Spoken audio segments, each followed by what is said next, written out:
Aitaren eta Semearen eta Espiritu Santuaren izenean, jaun zuekin, senideok, aitor ditzaku humiltasunez gure pekatuak, misterio santuak behar bezala ospatu izateko. Erruki jauna, Kristo erruki jauna, erruki dakigula jainko guzti zantzua, eta gure pekatuak barkaturik eraman gaitzala betiko bizitzara. Aitza zeruetan jakoi hori, eta pakea horrean arego izakiek. Ainaudita ere zaitugulako, gorazu, bedeinkatu bazu, gorespen zuri, auspezago, eskabat zuri. Jainko jauna zeruko horregen, jakoiko aita guztia duna. Jauna, sere bakar Jesu Kristo, jainko jauna, jainkoaren ondoz aitaren seme. Zuk kentzen dezu munduko pekatua, entzun gure legean. Aitaren eskuinaldean jarririk zaudezu, erruki jauna. Zu bakarrik santua, zu bakarrik jauna, zu bakarrik goi-goikoa Jesu Kristo, Espiritu Santuarekin, jainko aitaren argitan. Egin ezagun otoituz. Jainko guztiak bekeirekoa, eraman gaitzazun zeruko bozetan partaide izatera. Federumen hartaldea palau eldari, legaren hartzaia, eriotzak garailurik, iritsiren ospera. Zure seme Jesu Kristo gure jaunaren bitartez, zure ginen Espiritu Santuarekin, jainko eta regalizioa eta gizaldi eta gizaldietan.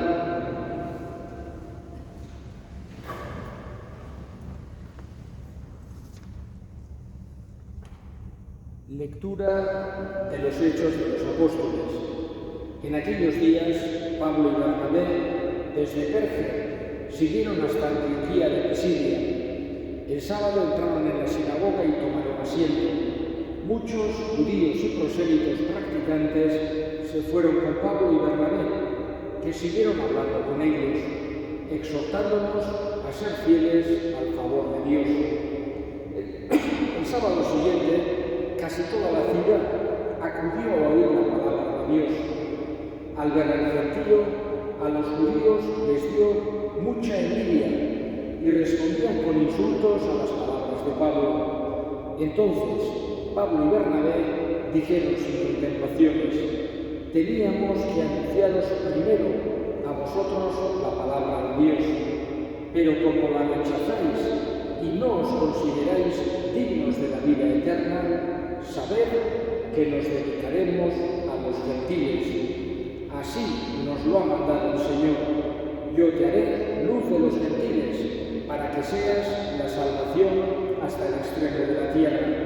Cuando los gentiles oyeron esto, se alegraron mucho y alababan la palabra del Señor, y los que estaban destinados a la vida eterna creyeron. La palabra del Señor se iba difundiendo por toda la región, pero los judíos incitaron a las señoras distinguidas y devotas y a los principales de la ciudad, provocaron una persecución contra Pablo y Bernabé y los expulsaron del territorio. Ellos sacudieron el polvo de los pies como protesta contra la ciudad y se fueron a Iconio. Los discípulos quedaron llenos de alegría y de Espíritu Santo. Palabra de Dios.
Lectura del libro del Apocalipsis.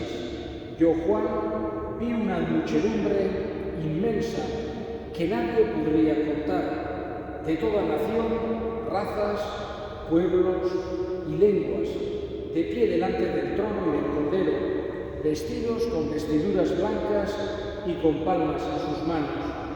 Y uno de los ancianos me dijo: estos son los que vienen de la gran tribulación, han lavado y blanqueado sus mantos en la sangre del Cordero. Por eso están ante el trono de Dios, dándole culto día y noche en su templo.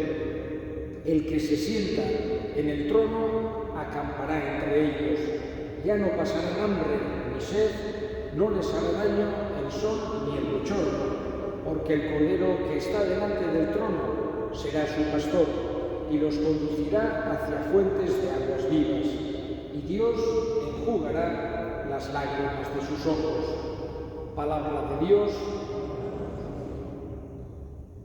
Aleluya, aleluya,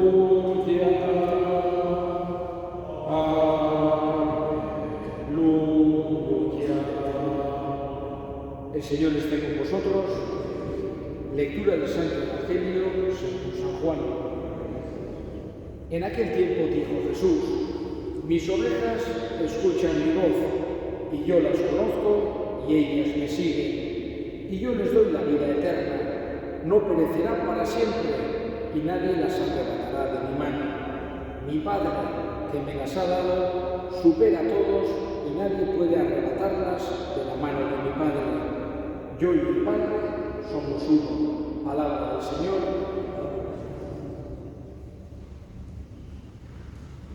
Este cuarto domingo de Pascua, la Iglesia celebra el Domingo del Buen Pastor. Sobre todo, fijamos nuestra mirada en aquella parábola tan bonita que Jesús tenía costumbre de contar. Él como nuestro pastor, nosotros como sus ovejas. Han pasado 2000 años, pero la parábola sigue siendo igual de comprensible, igual de entrañable, igual de significativa, como son siempre las palabras de Jesús. Tenemos que pensar que, al ser una palabra viva, no se queda atrasada, no se queda anticuada, no se queda como petrificada, sino que sigue siendo significativa y sigue interpelando a todas las personas de todo tiempo y lugar, incluso de una manera adecuada a las mismas. Por eso nosotros, desde nuestro ambiente, vemos cercano esta parábola del buen pastor, en el que sobre todo Jesús nos quiere hacer entender una cosa muy importante, y es aquello que intenta un porcentaje grande de las parábolas: la misericordia de Dios. No se cansa Jesús de repetir una y otra vez, de modos distintos, tanto contando distintas parábolas.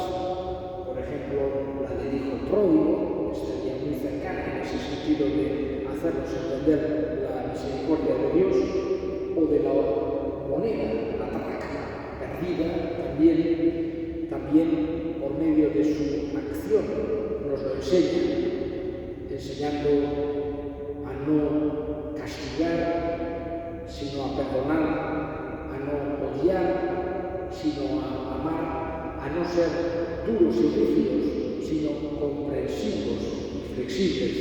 Su acción, toda la acción de Jesús, nos muestra también esta misericordia de Dios, incluso perdonando en el último momento. Una de las 7 últimas palabras que quiso decir Jesús en la cruz fue el perdón a aquel ladrón que le dijo: acuérdate de mí cuando llegues a tu reino. Y Jesús le dijo: hoy mismo estarás conmigo en el paraíso. Vemos que nos hace entender Jesús que el perdón de Dios es completo e inmediato. Son dos características de ese perdón de Dios. No es un perdón parcial o no es un perdón que necesita un tiempo para perdonar, sino que perdona inmediatamente y perdona completamente.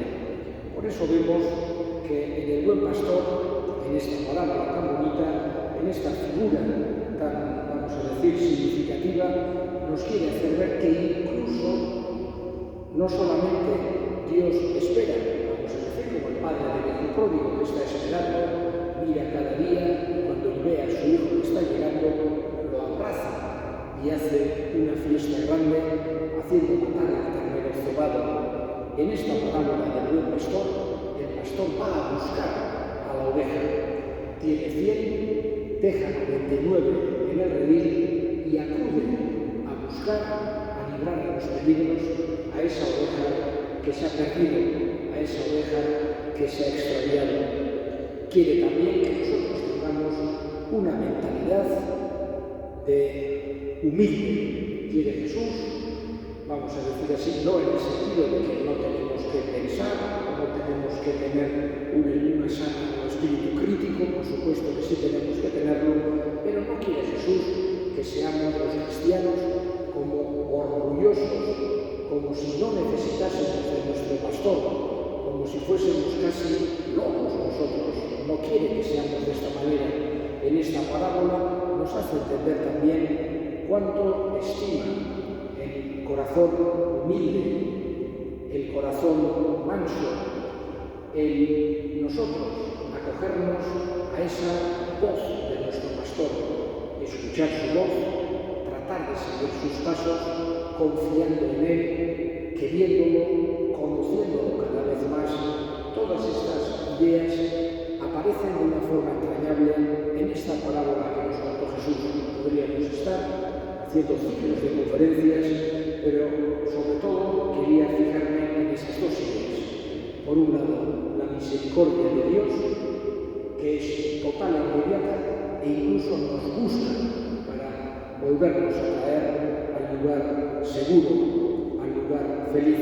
Y por otro lado, nuestra actitud, que tiene que ser una actitud humilde, de escuchar la voz de nuestro pastor, de tratar de buscar su protección. Le pedimos que, escuchando su palabra haga efecto y haga nuestros corazones más parecidos al suyo.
eta gure hildakoen alde gaurko meza santuan bereziki gogoan hartuko ditugu Rosario Aramburu, Ramon Lizarraga, Mari Sagasti Beltza, Juan Bautista Agirre eta Sara Erlinda jaunak bere baitan hartu eta handik gure aldean dezaten esan ezaiogun jaunari.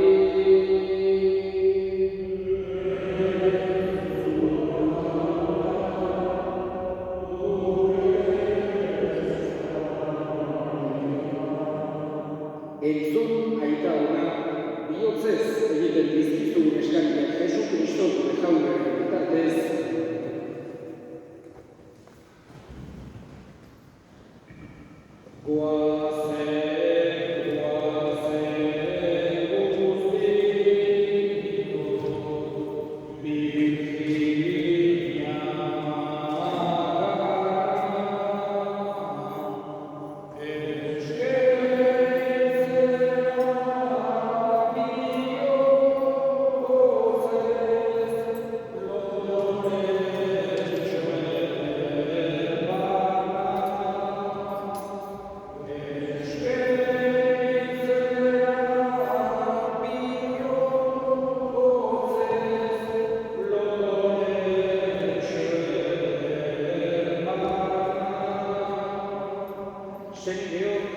Egin dezakegun guztiok batean, Eliza osoaren opariak jainkoari eskaintzerakoan.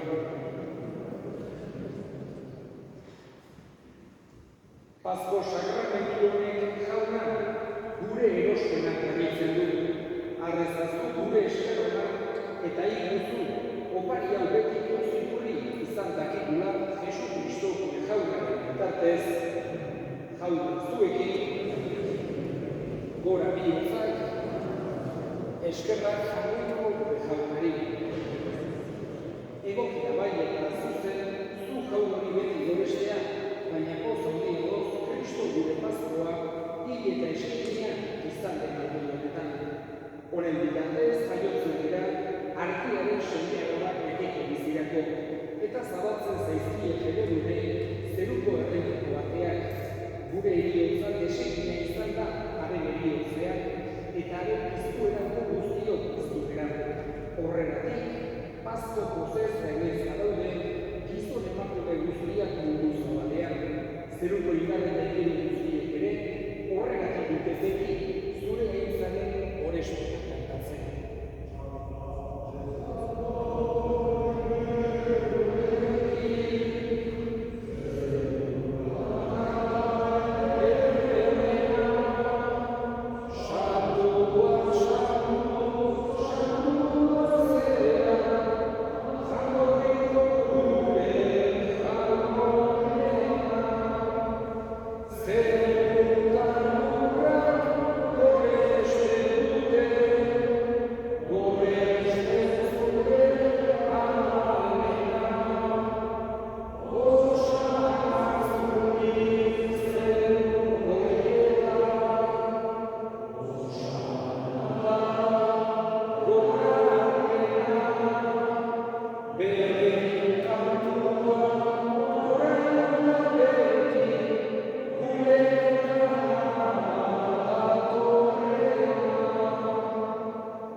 Eta santotasun guztiaren iturri.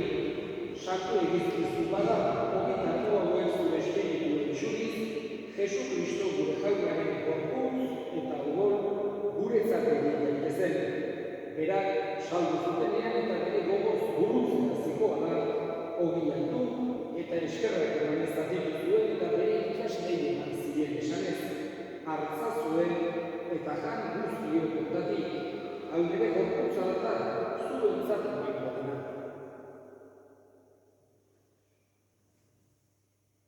Afalondoan berdin kabizaturik, berriz ere eskerrak emanez, bere ikasleire eman ziren esanez, hartzazue eta edan guztiok dutatik, hau ere ogoraren kabizarretak, itun berri eta betiko baren ogola, zuentzat eta askorentzat ekatuak markatzeko isuri denak, egizture hau nire hori.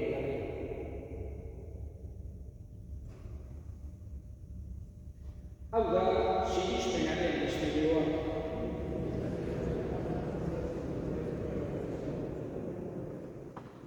Horregatik jauna, zure semearen heriotza eta piztuera gogoratuz, biziaren ogia eta salbamenaren kalizan eskaintzen bizkizugu zuri eskerrak emanez, aldarean zure sartutzen onartu gaituzulako, eta apalik eskatzen zugu Kristoren gorputz odorak hartzen ditugunok, Espiritu Santuak bat egiten bezala. Gogoan izan jauna, mundu guztiak zabaldurik dagoen zure elizan, eramazu maitasun osora Frantzisko gure ila santuarekin, Frantzisko gure hartzaiarekin eta elizan guztiekin batean. Gogoan izan jauna, izteko itxarotenean joan dira gure semeteak eta hildako guztiak. Bereziki, Marisa Gastirentzat, Ramon Lizarraga, Rosario Aramburu, Juan Bautista Agirre eta Sara Erlinda. Arritzazuzu dorpegian erartitan, errukizak izan horren, guk guztiok betiko bizitzen utzi dezagun. Jangoikoaren Ana Maria Goatxuarekin, bere senar Jose Santuarekin, apostolo santuekin eta gizarte guztietan, zure adiskide izan diren santuekin, haiekin batean gure zentzagun, Jesu Kristo zure seminaren bitartez. Honen bitartez, honekin eta honekan, zuri aita jangoiko guztigun horri Espiritu Santuarekin batean, ospe eta aintza guztiak gizaldi eta gizaldi guztietan, salbatzaileak, aginduta erakutsiaren jarraituz, bildur gabe esan dezagun. Gure aita, Santu izan zure izena, etorre zure reinoa, egin zure gainera, zerua bezala gure ere, emaitu gaur egunotako horia, barkatu gure zorrak, guk ere gure zorrei markatzen diren ezkero, eta ez gure talde eraman, baina atera gaitzazu zetik. Atera gaitzazu jauna, gaitz guztietatik emaitu zurrakera gure egunotan, zure errukiak eskertukatik garri biziren izen, eta estualdetan sendo, betiko zorionaren txaropenean, Jesu Kristo gure salbatzailea, noiz etorriko den zari gaudela.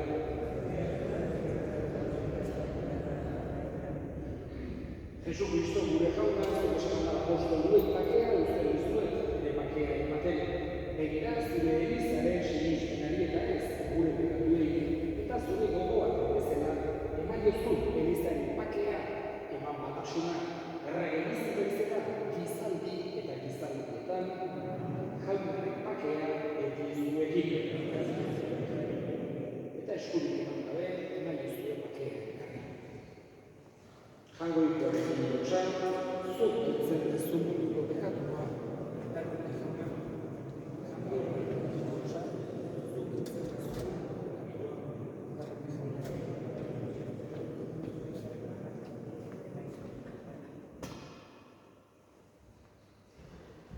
Ona hemen jangoikoarekin dutxan, ona munduko pekatuak kentzen duena, zoriontsua jaunaren beharikoak. Jaunaren izizio, txekiskatzeko, baina esan zezatzatzen.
egin dezagun, otoñoz.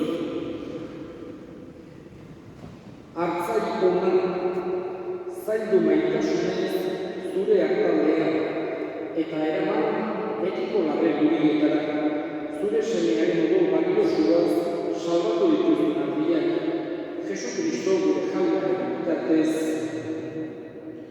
Aviso pare bat, par de avisos, el domingo que viene, mañana en 8, en la misa mayor, tendremos en cuenta especialmente a Pilar García Arena, en el primer aniversario de su fallecimiento.